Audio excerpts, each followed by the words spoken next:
मेरा नाम सोनिया और मैं Prerna social development and welfare society की जनरल सेक्रेटरी हूँ। आज मैं आप सब लोगों के सामने कुछ बातों पर विचार विमर्श करना चाहती हूँ। जैसा कि हम सभी जानते हैं, पिछले कुछ सालों में हमारा जो पूरा देश, यहाँ तक कि पूरा विश्व एक बहुत बड़े संकट से गुजरा, कोरोना महामारी।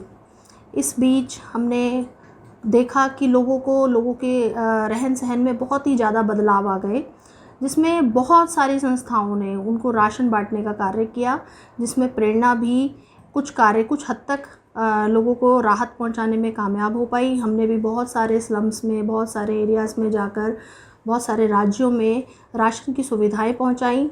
लेकिन अगर हम कहीं ना कहीं देखें, आज हमारा देश, हमारा पूरा विश्व उस संकट से बहुत हद तक बाहर आ चुका है। लेकिन उस वक्त की जो फाइंडिंग्स रहीं, हमने देखा कि सिर्फ एक राशन ही उनकी बेसिक ज़रूरत नहीं रही है। राशन के अलावा बहुत सारी ऐसी ज़रूरतें उस वक्त हमने देखा, हमने महसूस किया, लोगों ने हमसे बोला। अगर हम देखें, जो महिलाएं कहीं ना कहीं अपने पूरे परिवार का एक आधार होती है। उस बीच राशन के साथ साथ बहुत पैसों की समस्या आई, जिसमें कहीं ना कहीं महिलाओं के स्वास्थ्य पर डायरेक्टली इस बात का असर पड़ा। क्योंकि अगर हम महिलाओं की बात करें, तो जब परिवार कुछ मुश्किल हालातों से गुजर रहा होता है, तो महिलाएं सबसे पहले उन चीज़ों में कॉम्प्रोमाइज़ करना शुरू कर देती हैं। इसमें सबसे बड़े कॉम्प्रोमाइज़ का एक चीज़ रहा कि जिस वक्त उनकी ज़रूरतें पूरी नहीं होती थी, तो महिलाओं ने अपने स्वास्थ्य पर बिल्कुल ध्यान देना बंद कर दिया, जिसमें से कहीं ना कहीं हर मुद्दे पर बात हुई। लेकिन हम देखें कि तो हमने कहीं ना कहीं माहवारी के मुद्दे पर बिल्कुल भी इस बात में सोचा भी नहीं कि महिलाएं उस चीज़ से बहुत बड़े स्वास्थ्य संकट से गुजर रही हैं। उस वक्त बहुत सारे पैसों का क्राइसिस होने की वजह से महिलाएं पैड्स नहीं खरीद पा रही थी, जिस वजह से वो अस्वच्छ कपड़ा या कुछ भी प्रकार से अपनी व्यवस्था करके उसको इस्तेमाल कर लेती थी।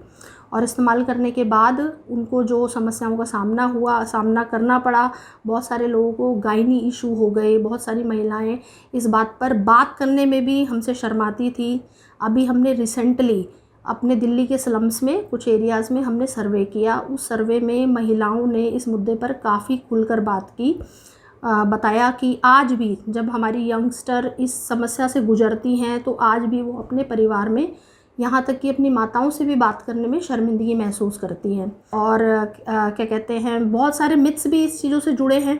क्योंकि जब वो अपने माता पिता में से माता को अगर ये बात बताती भी हैं, तो कहीं ना कहीं माताएं उनको कहती हैं कि नहीं, आज मुझको बताया, किसी और से ये बात शेयर मत करना। आज भी अगर हम देखें तो इस पर बहुत ही ज़्यादा शर्मिंदगी का मुद्दा है।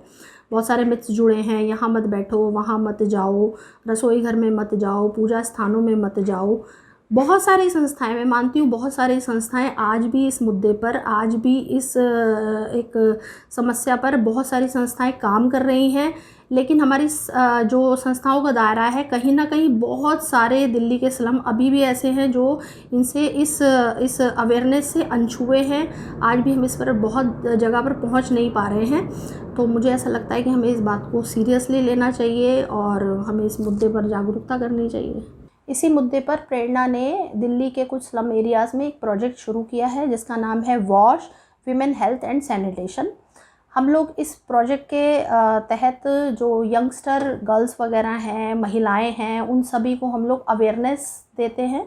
अवेयरनेस का मेन जो मुद्दा होता है, इस एक मुख्य मुद्दे से जो एक महिलाओं से सीधा जुड़ा है, जो उनकी गायनी समस्याओं से जुड़ा है, जिस पर वो बात करने में शर्मिंदगी महसूस करती हैं, वो इस बातों को समझें कि ये मुद्दा, ये जो एक हमारा जो मेंस्ट्रुअल साइकिल है, वो हमारे जीवन का, महिलाओं के जीवन का एक बहुत बड़ा एक योगदान है, प्रकृति का दिया हुआ योगदान है। ये कोई शर्मिंदगी की चीज़ नहीं है।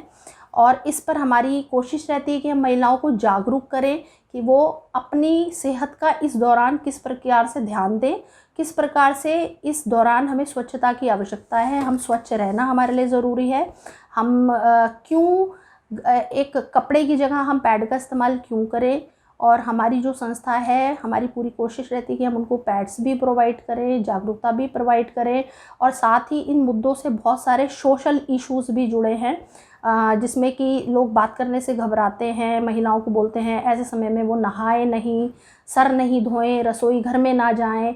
इन सभी मुद्दों को साथ में ध्यान में रखकर प्रेरणा जो है वो जगह जगह स्लम एरियाज़ में जागरूकता प्रदान कर रही है। और यदि आप लोगों का योगदान रहा तो हम इसी प्रकार से इसमें कार्य करते रहेंगे और हम चाहते हैं कि आप भी हमसे इस मुद्दे पर कार्य करने में जुड़ें।